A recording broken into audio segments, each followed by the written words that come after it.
एक बार की बात है, संबल नाम का एक लड़का एक नगर में रहता था। वह अपने जीवन से बहुत निराश था। उसकी निराशा का कारण यह था, वह अब तक अपने जीवन में कुछ भी नहीं कर पा रहा था। उसके माता पिता उसे ताने मारते थे कि आपके सभी मित्र कुछ ना कुछ कर रहे हैं, लेकिन आप अभी भी घर बैठे हैं। दोस्तों के बीच भी अक्सर उसका मजाक उड़ाया जाता था। वह जहाँ जाता लोग उससे पूछते कि आप क्या कर रहे हैं। उसे यह बताने में भी शर्म आ रही थी कि वह कुछ नहीं कर रहा है। धीरे धीरे उसने रिश्तेदारों से मिलना जुलना कम कर दिया और लोगों से मिलना भी बंद कर दिया। वह ज्यादातर समय घर पर ही रहता था। वह ज्यादातर समय घर पर अकेला ही रहता और भगवान को कोसता और अपनी किस्मत को दोष देता। अब उसे अपना जीवन बोझ लगने लगा। कभी कभी वह सोचता था कि कब वह कुछ करने के योग्य बनेगा, और फिर वह सोचता कि जिंदा रहने से तो अच्छा मर जाना ठीक है। एक दिन वह अपने नगर की एक गली से गुजर रहा था। तभी उसने देखा कि एक गुरु दुख और परेशानियों पर उपदेश दे रहे हैं। वह भी इस भीड़ में सबसे पीछे बैठ गया और गुरु के प्रवचन सुनने लगा।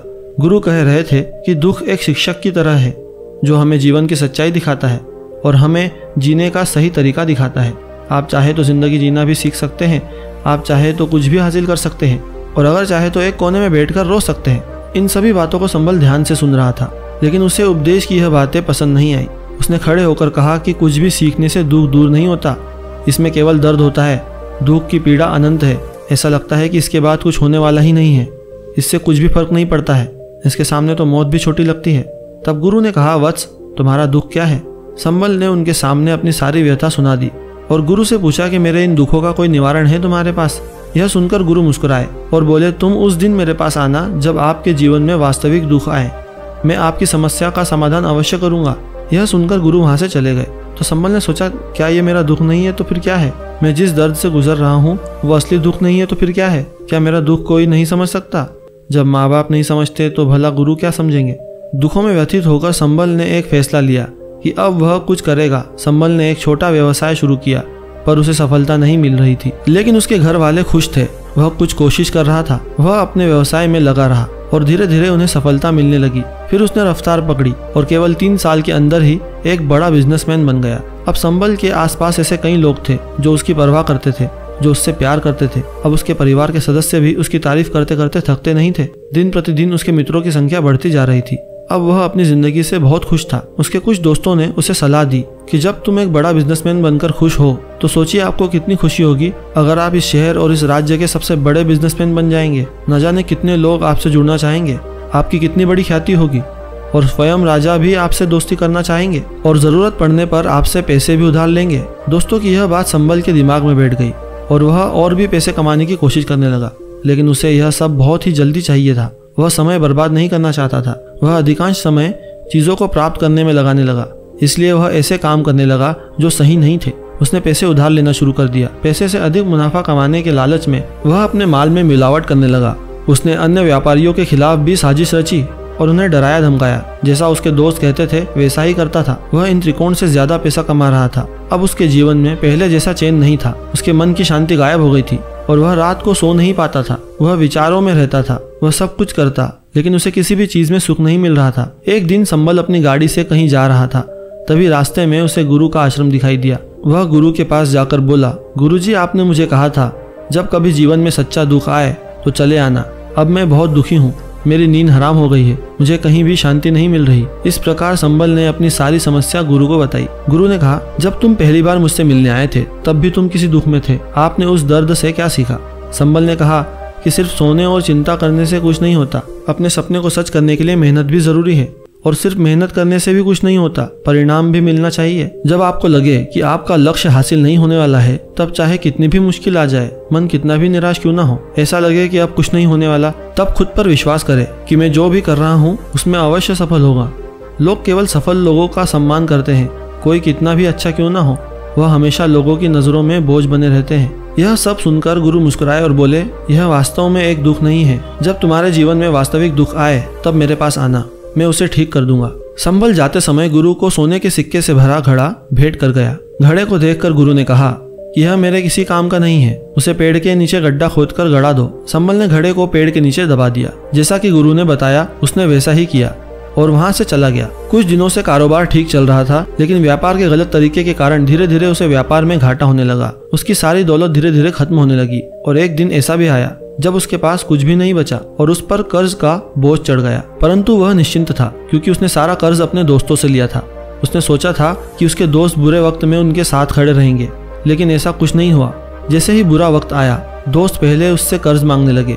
अगर उसने कर्ज नहीं लौटाया तो उन्होंने उसे जान से मारने की धमकी भी दी। उसके सभी शुभ चिंतक और प्रियजन उससे दूर हो गए। उसके दोस्त जो उसके साथ मस्ती किया करते थे, अब उससे दूर भाग रहे थे। उसका परिवार उसकी गलतियां और कमियां गिनाने लगा। उसकी सारी संपत्ति नीलाम होने लग गई।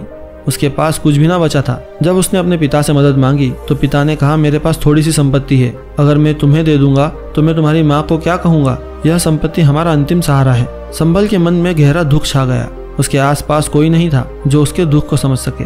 लोगों के इस विश्वासघात के कारण वह अंदर से टूट चुका था। वह सोचने लगा कि अब जीने का कोई मतलब नहीं है, अब मौत ही मेरा सहारा है। वह आत्महत्या करने के लिए पहाड़ी पर जा रहा था। तब उसे याद आया कि उससे गुरु ने कहा था कि तब मेरे पास आना जब तुम्हारे जीवन में वास्तविक दुख हो। संबल गुरु के पास गया और अपनी सारी व्यथा सुना दी। आंखों में आंसू लिए उसने कहा, हे गुरुदेव, मेरे दुख का निवारण कीजिए। तब गुरु ने कहा कि जब जीवन में असली दुख आए तब मेरे पास आना, मैं उसे जरूर ठीक करूंगा। और पहले आप मुझे बताओ कि आपने अपने दुख से क्या सीखा। तब संबल ने कहा कि मैंने वह सीखा कि जो लोग हमारे जीवन में आते हैं वह हमारी सफलता और प्रगति के कारण आते हैं, और वो हमें धोखा जरूर देंगे क्योंकि बुरे समय में वे हमारे साथ नहीं खड़े होंगे। वे अच्छे समय में ही हमारा फायदा उठाएंगे और बुरे समय में हमें छोड़ देंगे। उन लोगों पर ही भरोसा करें जो हमारे बुरे समय में हमारे साथ खड़े रहते हैं, लेकिन ऐसे लोग बहुत कम होते हैं। लेकिन जिनके पास वह लोग होते हैं उनकी सराहना करना चाहिए, उनका अपमान नहीं करना चाहिए, कभी भी किसी के खिलाफ साजिश नहीं करनी चाहिए। अपना काम ईमानदारी और धैर्य से करना चाहिए और कभी लालची ना बने। अपने सारे दुख दर्द और अनुभव बयान करने के बाद संबल गुरुजी के सामने आंखों में आंसू लिए बैठ गया। कुछ देर बाद गुरु उठे और पेड़ के नीचे गड्ढा खुदा और वो घड़ा निकाला जो सोने के सिक्कों से भरा हुआ था। उसने संबल को देकर कहा, मेरे पास तब आना जब तुम्हारे जीवन में वास्तविक दुख हो। संबल ने अपने गुरु को धन्यवाद दिया और उसे प्रणाम करके चला गया। उस पैसों से उसने एक छोटा सा व्यवसाय शुरू किया। अब वह छोटा व्यापारी बनकर भी खुश था। उसने पूरी लगन और ईमानदारी से कारोबार किया और जल्द ही वह अपने शहर का एक बड़ा व्यापारी बन गया। उसका जीवन सुख सुविधाओं से भरा हुआ था, लेकिन कोई कितना भी अच्छा क्यों ना हो, जीवन में दुख आता ही है। तो संबल के जीवन में भी दुख आया। उसके अपने माता पिता की मृत्यु हो गई। वे दोनों एक ही दिन मर गए। संबल अपने माता पिता से बहुत प्यार करता था, इसीलिए उनके निधन से उन्हें गहरा सदमा लगा। अंतिम संस्कार किया गया। उसने अपने माता पिता का शव जलते हुए देखा तो उसका मन बेचैन हो उठा। उसके मन में कई सारे सवाल उठने लगे। वह घर वापस आ गया। उसने अपने माता पिता के घर और संपत्ति को देखा जिसके लिए उनके पिता हमेशा लड़ते रहे। आज वो खाली पड़ा है। जिन्होंने उसकी देखभाल की, इसके लिए लाड़ करने वाले इस दुनिया से चले गए थे। उसके पिता ने जो कुछ कमाया था वह सब यहीं रह गया। एक दिन पहले तक उसके माता पिता मारपीट करते थे किसी के साथ उसकी संपत्ति के लिए। आज वह खुद इस दुनिया में से चले गए थे। उसका मन ऐसे अनेक विचारों में भटक रहा था। वह अंदर से अकेला और डरा हुआ महसूस कर रहा था। वह खाली महसूस कर रहा था। उसे लगा कि कुछ तो है, परंतु वह समझ नहीं सका, इसलिए वह गुरु के पास गया। उसे देखकर गुरु ने कहा, क्या जीवन में कोई दुख है? संबल ने कहा, वैसे तो जीवन में कोई दुख नहीं है, सब कुछ अच्छा चल रहा है, लेकिन आज मेरे माता पिता का देहांत हो गया। मैं इस घटना से बेहद दुखी हूँ और परेशान हूँ। गुरु ने कहा, इसमें दुखी होने की क्या बात है? एक दिन सबको मरना है।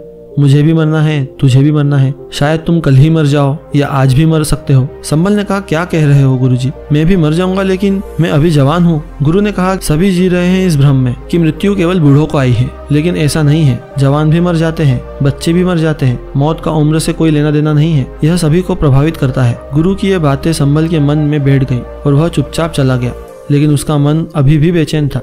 वह खाली महसूस कर रहा था। वह सारा दिन अपने बारे में ही सोचता रहता कि वह कौन है, वह इस दुनिया में क्यों आया है, इस जीवन का लक्ष्य क्या है। ऐसे कई सवाल उसके दिमाग में लगातार उठ रहे थे, लेकिन उसे अपने किसी भी सवाल का जवाब नहीं मिल रहा था और उसका दुख दिन ब दिन बढ़ता ही जा रहा था। इसलिए कुछ दिन बाद वह फिर से गुरु के पास पहुंचा और बोला, हे स्वामी, मैं बहुत दुखी हूँ क्योंकि मैं यह नहीं जान पा रहा हूँ कि मैं कौन हूँ और मैं इस दुनिया में क्यों आया हूँ। यह सुनकर गुरु मुस्कुराए और बोले, आज आपके जीवन में पहली बार सच्चा दुख उत्पन्न हुआ है। यह वास्तव में दुख कहलाने लायक है। हम नहीं जानते कि हम कौन हैं, हम क्यों आए हैं। संबल ने अपने गुरु से कहा कि उसकी दुर्दशा दूर करे। गुरु ने कहा कि हम सभी इंसान हैं, जीवन भर संग्रह करते रहते हैं। संबल ने कहा, कोई भी इंसान अपने साथ कुछ भी नहीं ले जा सकता, वह सिर्फ अकेला ही जाता है। मेरे माता पिता भी अपने साथ कुछ भी नहीं लेकर गए। धन संपत्ति वैभव सब कुछ यहाँ पर छोड़ कर गए हैं। गुरु ने कहा, अब मेरी बात ध्यान से सुनो। इस संसार में हमें जो संग्रह करना चाहिए हम नहीं करते। हम प्यार, नफरत, गुस्सा, ईर्ष्या में बैठे हुए हैं। सैकड़ों हजारों ऐसी चीजों और इच्छाओं में हम विभाजित हैं और टुकड़ों में जीवन जी रहे हैं। इसलिए हमारे पास इतना समय नहीं है, इतनी ऊर्जा नहीं है। वास्तव में धन, सम्मान और सुविधाओं के अभाव को लोग दुख समझते हैं और जीवन भर के लिए इसे दुख कहकर रोते रहते हैं और समाधान खोजने का प्रयास करते रहते हैं। उन्हें अपना समाधान कभी नहीं मिलेगा, क्योंकि जिसे लोग दुख कहते हैं वह वास्तविक दुख नहीं है। यह सिर्फ एक आदमी की इच्छा है। उसकी इच्छा कभी पूरी नहीं होती, इसलिए व्यक्ति को कभी उनके प्रश्नों का समाधान नहीं मिलता। इसलिए इन सब से परे यदि आप अपने दुखों का परम समाधान चाहते हैं तो सबसे पहले खुद को समेटना होगा। इस दुनिया से अपनी सारी ऊर्जा वापस ले लो और इकट्ठा करो। अपने आप पर ध्यान केंद्रित करो, स्वयं पर ध्यान दो। अपने मृत्यु से पहले अपने आप को जानने की कोशिश करो। बिखरो मत। संबल ने कहा, गुरुजी, क्या हम इस संसार को छोड़ दें, हमारी सभी इच्छाओं को मार दें, किसी से प्रेम नहीं करें, धन संग्रह नहीं करें, सम्मान की आशा छोड़ दें? गुरु ने कहा कि भावनाओं और इच्छाओं से ऐसे बिखरे हुए मनुष्य में से बाहर निकल जाओ। जैसे कोई पत्थर पहाड़ से अलग होकर गिरता है, पर पर्वत का इस पर कोई कंट्रोल नहीं होता, सिवाय देखने और परेशान होने के कुछ ठीक नहीं होना है। वैसे ही बिखरे हुए मनुष्य की इच्छाएं बेकाबू और दर्दनाक है। उसका अनियंत्रित मन इच्छा करता रहता है और कल्पना करता रहता है और ये दुख देता है। लेकिन जब एक व्यक्ति अपने मन को एकत्र करता है तो वह जो कुछ भी करता है वह उसके नियंत्रण में होता है। फिर उसकी इच्छा से इच्छाएं उत्पन्न होती है। फिर संबल ने कहा, आपने मेरा असल में समाधान कर दिया। अब से खुद को तलाशने की कोशिश करूंगा। गुरु ने कहा कि मानव शरीर में बहुत ऊर्जा और शक्ति है, लेकिन वह फालतू के कामों में बटा हुआ है, बेकार की बातों में लगा हुआ है। यह एक बहुत ही शक्तिशाली मशीन की तरह है और वह बिना सोचे समझे अपनी शक्ति बर्बाद कर रहा है और बिना किसी नियंत्रण के। इसलिए इस शक्ति पर ध्यान दे, अपनी चेतना पर ध्यान दे और इसे इकट्ठा करे। संबल को अपने प्रश्नों का उत्तर मिल गया। उसने अपने गुरु का धन्यवाद किया और चुपचाप चला गया।